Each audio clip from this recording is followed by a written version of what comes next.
Hey guys, and welcome to my next weekly chat for The Walking Dead. I am loving doing these videos. I know that they're probably not my most popular videos, but I'm really having a great time doing them.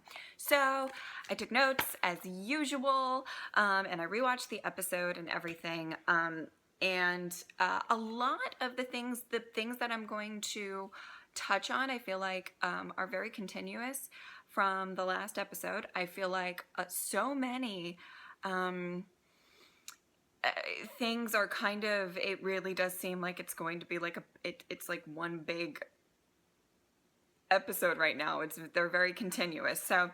I'm going to start with talking about Ezekiel and the kingdom. I did like that kind of the beginning of the episode was them really saying, him being encouraging and that kind of working to his benefit. I think the way that first scene where, they're kind of Ezekiel are surrounded, and then Carol comes with everybody else, and they kind of work together with a good strategy, is really, really great for when Ezekiel kind of, I think they were able to pull that off because of a lot of the confidence that Ezekiel instilled in them. And I think, in a sense, Carol was sort of following his lead. So that's kind of my first question to you. Throughout the whole episode, you kind of see her doing a smile. And it kind of reminded me of, Carol baking cookie smile, like faking out the Alexandrian smile.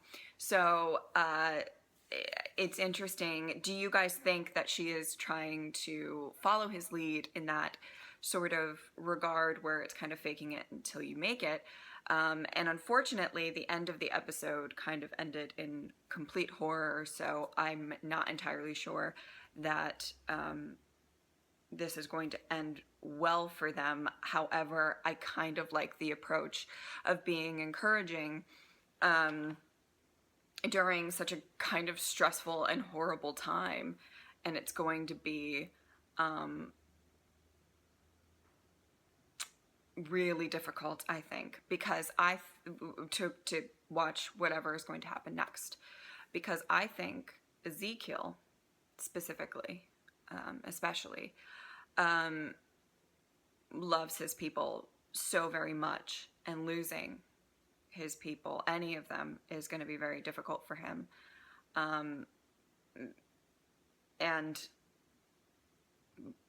or losing Jerry, hold on, Jerry, or if Ezekiel died. I don't believe that he will, but there's going to be some great losses, I believe. And it's going to be interesting to see how that unfolds and how they cope with it, seeing as he kind of had this sort of really encouraging mentality. And how do you keep that going? Yeah. Anyway, so the next thing that I wanted to discuss was Aaron and Eric, and the fact that Eric died. There were a couple of comments on my video saying like, well, we didn't really see his body. I believe he's dead. I believe that was kind of the point, that he kind of walked off. And you can't really walk off a gunshot wound like that. Okay, so a lot of people were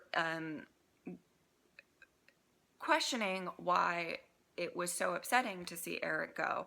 And I think for me, and I can only speak for myself, but for me, Eric was kind of, Aaron and Eric were such like wonderful lights of hope. When the whole group first got into Alexandria, they were kind of the only people that I think us as viewers, if you can think back to those first couple of episodes in Alexandria where things were a little sketchy, you didn't really know who to trust, I think they were the two people that we were like, no, but they're okay. Like everybody else I'm skeptical about or whatever, but those two, yeah, they invited Daryl over for spaghetti dinner. It was like adorable. And I think what they represented in the world, even though maybe Eric himself may have not have gotten such huge amount of screen time, I think whatever little that he had a massive impact on just showing a very stable and loving relationship. And to see yet another stable, loving relationship just get, torn apart is very difficult to watch.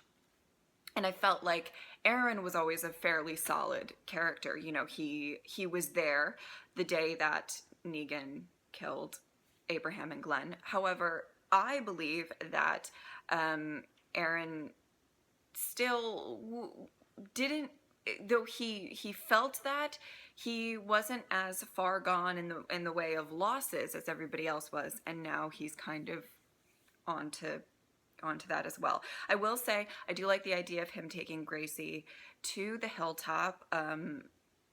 Obviously they can't leave a baby behind, but also that I think Aaron having a talk with Maggie, getting some good old green, therapy, might actually help him out a lot, seeing as I think she is kind of the best person to kind of talk him through what he is going through at the moment. I got really emotional during the goodbye scene, because you could kind of tell it was a goodbye scene, and maybe Aaron didn't think it, but Eric, for sure, I feel like what I saw in that scene and why I got really emotional is that I felt like you could tell that Eric was trying to say the right thing at that moment, because I think Eric knew, these are my last words to Aaron. I'm feeling like a little teary right now just thinking about it, but like, if you think about it that way, these are my last words to Aaron. I want them to count. He said, he was encouraging him to do what he needs to do and that everything is okay. And he was saying how much he loved him, and it was a sweet goodbye.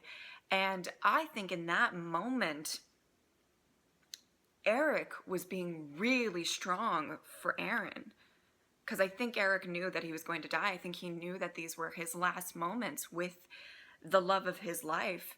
And that was probably very sad for Eric to go through, but he was doing everything that he could to be emotionally strong for Aaron, and for those last moments to be a good moment, an encouraging moment. And that really is one of the reasons that it kind of messed me up a bit to watch that.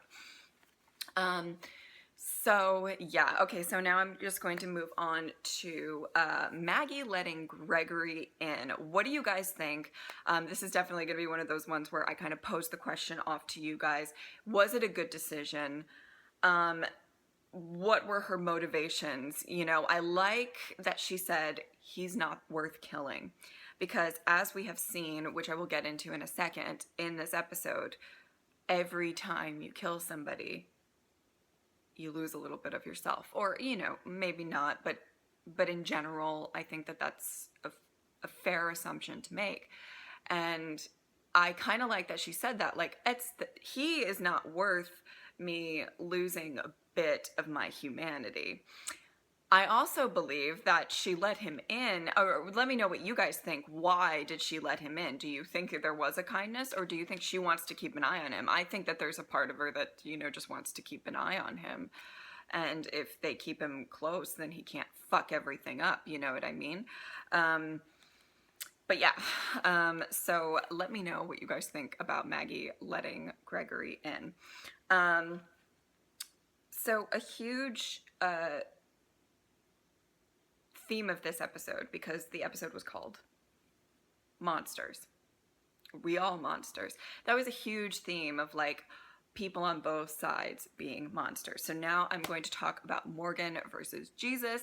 A great moment for them to be fighting, and I mean, as long as nobody died, I was okay with the epicness of both of them going, toe to toe. But it's, if somebody died, I probably would have thought very differently about it.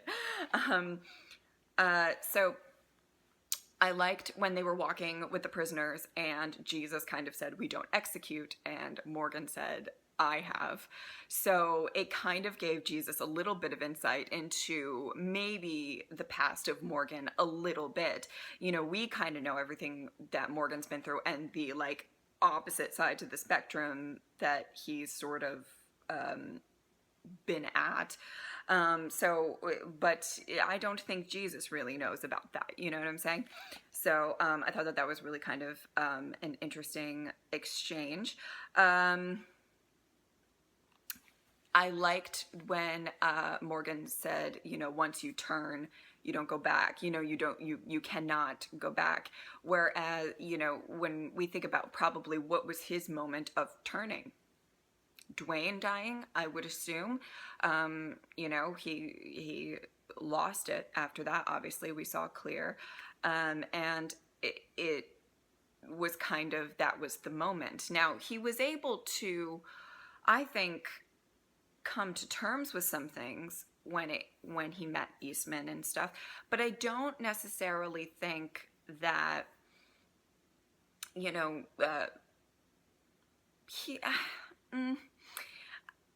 he hasn't fully recovered from the fact that he was executing people all of that time. And I did like the idea that he kind of said, I'm not right, but that doesn't make me wrong. It's a gray area. Is there a right or wrong when it comes to this? On one hand, yeah, if we just start executing people right and left without any kind of mercy, this is all going to come around the subject of mercy. Are we any better? That's a point. Also, if you leave people alive, it can bite you in the ass. Absolutely. There is especially that long-haired guy, I'm blanking on his name, that was kind of the prisoner that Morgan,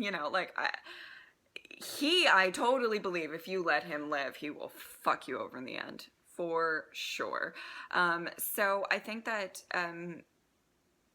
I like that they're really putting a focus on this season, where, what is wrong. Now, the thing is I always thought, and not to bring it back to Glenn, I'm always bringing it back to Glenn. I always thought Rick and Glenn, who have always been my two favorites on the show, still are, because I felt like they were such a great balance for each other. Rick needed to do what needed to be done. He has had to turn into a monster a couple of times, especially you think about the throat biting scene and things like that, where it was kind of very apparent that he's done some, rightfully so. The guy was trying to rape Carl. Let's be real. But, but he has gone over that line. But having Glenn be one of his kind of confidants really pulled him out of it, And though I feel like maybe some people may be very annoyed with Jesus and, well, this is war, whatever, I do think, I will say, especially after this episode, I do believe it is important that we have at least one character that is not completely, that can help pull people back when, the battle is over. Do you get what I'm saying? I hope that kind of makes sense. And in the first episode, not in the first episode, the second episode, I think I was a little oh, Jesus, no, we can't do this, whatever. But then I think there is a bit, if people are going to go kind of past that line, we need somebody to bring them back. That's just my only point with that. However, slightly, still a little bit Team Morgan. But I think that it's good that we have a character like Jesus, because we're going to need that eventually, because you're seeing characters that have maybe Morgan and Tara and Daryl, which I'm about to get to, kind of going a little past the line. Is it necessary? Does it need to be done? I would say probably yes, you have to win a war.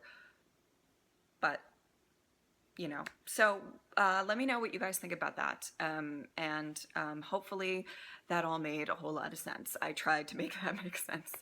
So now we're going to talk about Morales' death. And I did like the exchange between Morales and Rick. I did like the whole we're both monsters that we're talking about it. The thing is, we have not seen Morales, so I have no idea what Morales has done. We know that he's a savior, which, from what we know about saviors, maybe he has done some unsavory. I tried to make a pun and it didn't work. Things, and I think, so we haven't seen what Morales has been up to. We only got this little abridged version, which, is, we just have to kind of take with what we can take. It seems that he lost his family. He went a little crazy. He went a little Morgan, right? That's how I envisioned it. I was like, oh, you went Morgan when you lost your family. Got it. And then he kind of found a purpose. And it seems that he is so convinced that he is a monster and that Rick is a monster. I want to say, in my opinion, and, disagree if you want to, that he did not have kind of the same experience. And I think he's slightly more far gone than Rick. The reason that I say that is because when Rick talked about Glenn, Morales kind of said, he was able to find love in this. Like, he seemed genuinely perplexed that could happen.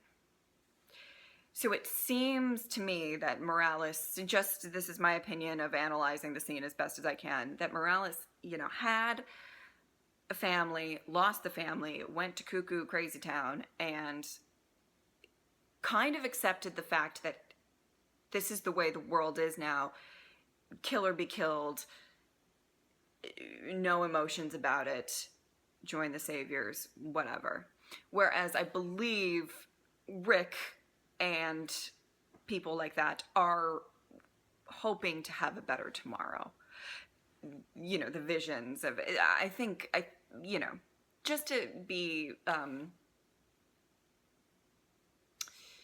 that's just my opinion on that, where I think having people like Glenn around all of that time probably kept Rick from completely going over the edge. We've seen Rick teeter on the edge of going way too far gone. We've seen Carol teeter. We've seen all sorts of people kind of, and then there were good characters that, unfortunately,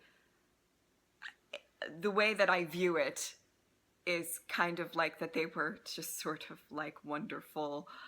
This is so like weird to say, but like kind of like guardian angels. Like I felt like characters like Herschel, like Beth kind of pulled Daryl back from, being hopeless. Glenn, time and time again, trying to keep people to focus on their humanity because those characters were there. Dale, Bob, there's so many examples of these wonderful characters that helped these characters who did have to do the bad things, who did have to sacrifice a bit of themselves and pull them back. I hope that Jesus is a character like that, and I hope that doesn't mean that he's about to die. I think I just jinxed him. Fuck. Let me know what you think about that. All right, and now I'm going to end this just talking about Daryl. The fact that he killed Morales, and more importantly for me, the fact that he killed the kid. Morales, I was not feeling super bad when he died. I laughed my ass off. I thought it was hilarious that they brought him back, and then Daryl was just like, all right, bye. We have things to do. Like, I'm sorry. And that Morales was holding Rick at gunpoint. He was saying how Rick is a monster and he called back the saviors, and they really didn't have time.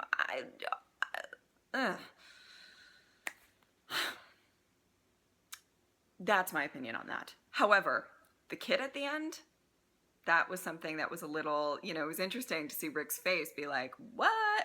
I think there might be a Rick-Daryl conflict later on in this season, which is going to be interesting. Now, I can totally see how Daryl has gotten where he is, and the fact that he is just not only the prisoner thing. Of course, the prisoner thing is a huge part of the fact that these people need to die. He knows firsthand what they can do. Also, just the, everything with Glenn. I think I've brought up Glenn a million times in this weekly chat, but everything with Glenn, Daryl felt that to his core because he felt responsible for it. And eventually, I think he convinced himself, as with the help of Maggie, I'm not responsible for it, so they are.